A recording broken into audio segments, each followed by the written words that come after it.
I was asked this question and I decided I'm going to use this as a discussion starter, but I fall along the lines of absolutely not, do not tell men your trauma.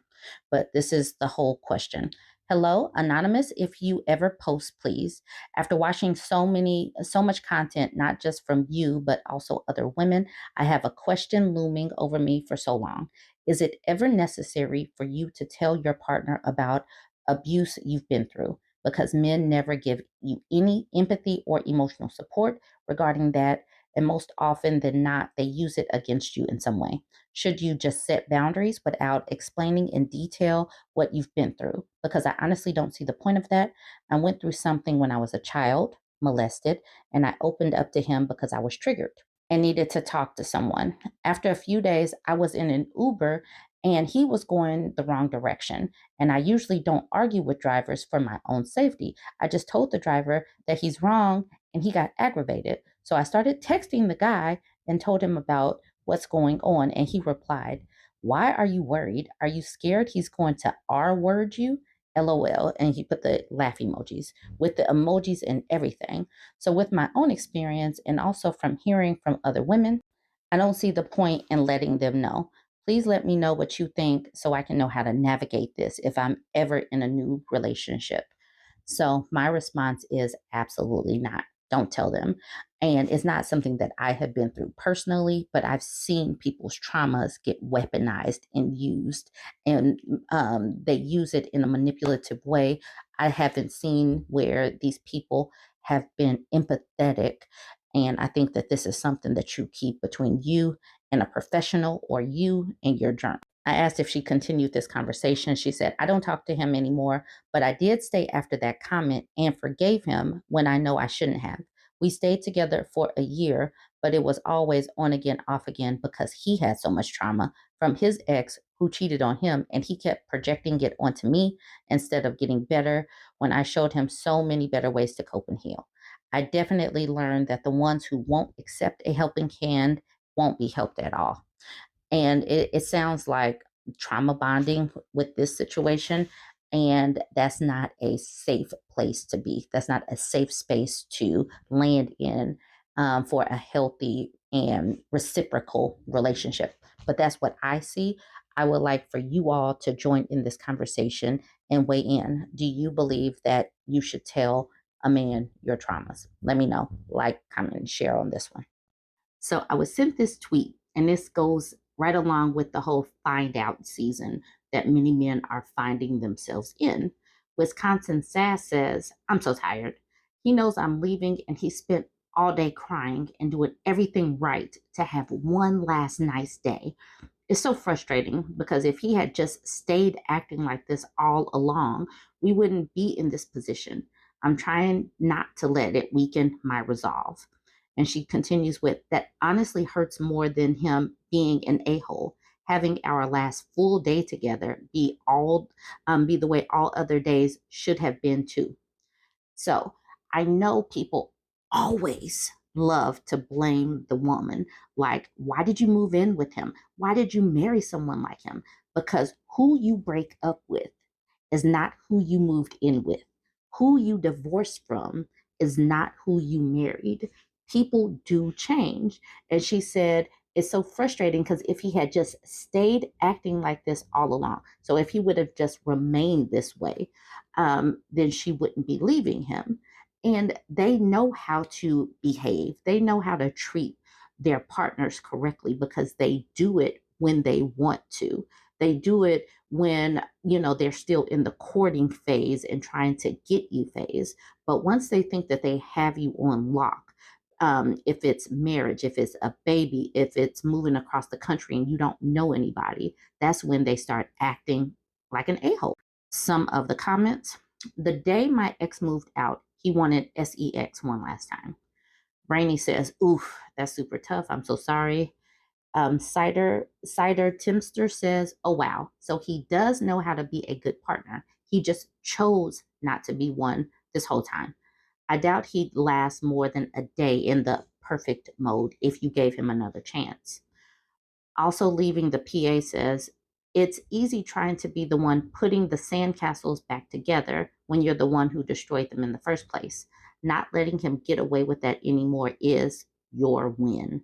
Okay, so this person named Winky Bach says, this is manipulation and it's awful, but the best thing you can do is stand your ground. If he can show changed behavior for an extended amount of time, sure, but that often can't be done under the same roof when things are consistently not changing. You're making the right choice, rooting for you. Then this, and I'm definitely sure that this is a man named Joe Pink says, it's very clearly not manipulation, but manipulative people see everyone as manipulators. I said LOL to this one because this is a man saying that this isn't manipulation. Having a partner just change automatically because they are getting a divorce or being broken up with is manipulation. But him saying that this is because manipulators see everything as manipulative, I'm totally sure that this is like Darvo or something. Okay, this person at the top cut off her name. If he's only doing it in response to you leaving and not all the other times you've begged and gave him chances, it's manipulative, babe. Here for you. La Femme Fat says, this is what abusers do. Anything and everything to keep you. Carol says, my ex did this to me. Tried crying as I shoved him out the door after treating me kindly all the day of. Sad part is old me would have been all about it. Worst part is he ruined that part of me. Left Foot Drummer says, I think you nailed it when you called it acting like this. It is an act, and one that you know can't be kept up for extended periods of time. You know you deserve someone where it isn't an act, and you'll get there someday. The important thing about social media is that so many women are sharing our stories and then coming to support and reinforce women's resolve, whereas in times past, a woman might have floundered, might have given in to this type of act. Look at all this support. That would have hurt me too. He's being manipulative and wants to change your decision. If you did, he most likely would revert back to how he was rather than being the way he should be. Unhinged Flower says, I don't know you, but I hope you're safe. Abusers are the absolute worst. Praying for you. Sugar Free says, that's textbook manipulation. I'm sorry it's happening. So, like I said, women are swooping in to hold this woman up, and I love this for women these days. Now I'm going to shift to this tweet. Miranda says, misogynists who are angry that women are foregoing relationships and having children frequently chime in with, well, we don't want anything to do with women anyway. Fantastic. Now, if misogynists could just actually follow through with that, that'd be delightful. Women are under no obligation to give misogynists attention, relationships, or children if they can't learn to be better people and treat women as equals with respect. Then those misogynists deserve to be alone. And as you can see, this woman that is talking is a white woman.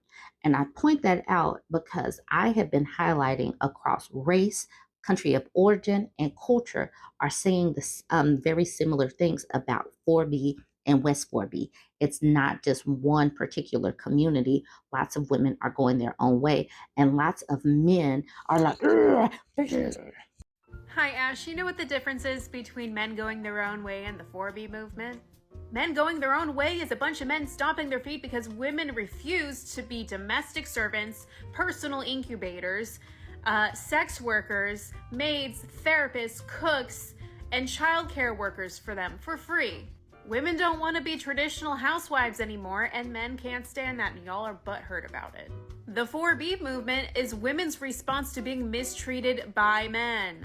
Because women are tired of doing absolutely everything, the childcare, the chores, the cooking, the cleaning, and working a full-time job where the man sits around and does fucking nothing. And not to mention the emotional manipulation and abuse that comes with a lot of marriages these days. Women have simply decided that being single is a far better option than being with an emotionally stunted, broke, abusive asshole. In order for women to be butthurt about the drizzle movement or the men going their own way movement, we'd actually have to want to be with men, which we don't. Because statistically speaking, women are far happier when they're single. And like a creator on this app said, men don't understand why women are single by choice because men are not single by choice. So you can say all you want that women are butthurt about the drizzle drizzle movement, but women are not the ones going onto men's pages telling them they're gonna die alone with cats, very unhappily. You know, projecting our fears and insecurities, because that's you guys. And then some of the comments, men don't realize that women are also more than happy to share a home with their best friends who are other women. We can do things with our friends. We don't need a man for companionship. And the sex toy industry has sure ensured that we don't need them for that either. So keep in mind that women across the board are talking about communes and mommunes and living like the Golden Girls. I have showed lots and lots of commentary from women. I've been making videos in support of the 4B movement and the West 4B movement, and lots of men are running to my comment section to let me know that, you know, we're all about trying to make people go extinct and everything. And they're doing all of this except be better people. I will tell you, social media discourse is kind of tiresome. We have the 4B movement because some women are just like, I'm no longer playing the game. We have this whole bear conversation where women are speaking on where all of the time that they have been made to feel uncomfortable and unsafe by men, and they have not felt uncomfortable and unsafe from the bears. Everybody is so pro bear to the point where I'm supposed to be making a pro bear t shirt. And then we have all the social media discourse talking about how Granny was, you know, 20 years younger and unprotected. There's just so many things going on and so many things in our society that has to be unearthed and fixed up before things go back to the way it used to be. There's not going to be any harmony until things are cleaned up.